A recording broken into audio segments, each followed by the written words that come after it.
Hi everybody, Mrs. Sletton here. Sorry I can't be there today. I'm sure you're doing your best work and being your best selves for our guest teacher. So I hope you noticed when you looked at the probability model that they have an action. That's what you're doing in your experiment.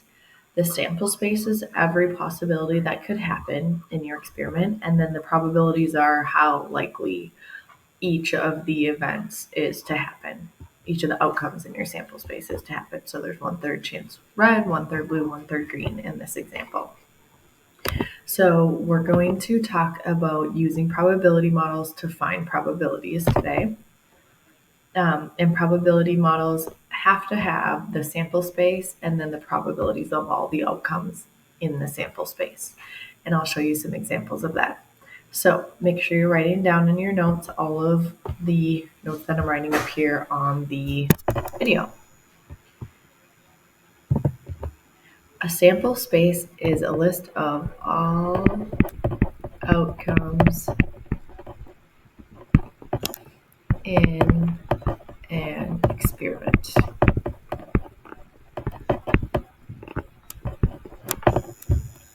So for example, the sample space for rolling a standard number cube or a standard dice is, and we use these braces, they're called, or like curly brackets to write out our sample space. We could get a 1, a 2, a 3, a 4, a 5, or a 6.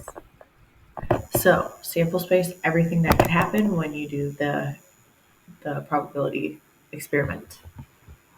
Make sure you have that down.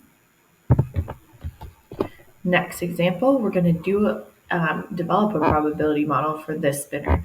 And it has the action given to us here. Spin the pointer of the spinner. So let's list off the sample space. What are all of the things that could happen? We could get a 1, the first one. We could get the second one. We could get a 2. We could get a 3, a 3, a 3, a 4, the first 5, or the second 5. All right, that's our sample space, all the things that could happen. Now we're going to list the probabilities of each one of these. And we're going to do that as a fraction, a decimal, and a percent. So let's do the probability of a 1.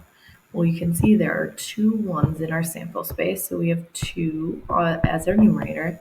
And then how many total options on the spinner or in the sample space? 1, 2, 3, 4, 5, 6, 7, 8, 9. Yep, so there's a 2 out of 9 chance that you will get a 1 when you spin the spinner. And remember to change that to a decimal. We do 2 divided by 9, or the top divided by the bottom. If you do that, you'll see it's 0.2 repeating. And then multiply that by 100 to get it as a percent, 22.2 repeating percent. Okay, and then the probability of getting a 2, I'll try to switch out colors so you can tell what's going on here. Well, in our sample space, there's 1 2 out of 9 total outcomes. If you do 1 divided by 9, that's 0.1 repeating.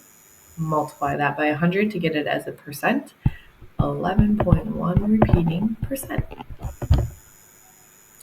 Okay, probability of 3.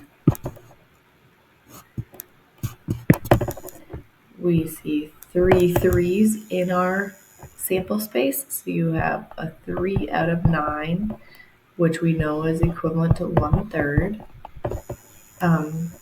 chance of getting a 3. If you do 1 divided by 3, it's 0.3 repeating.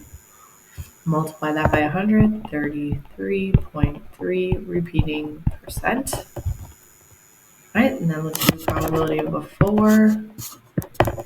There's 1 4 in our sample space, so we have 1 out of 9 again.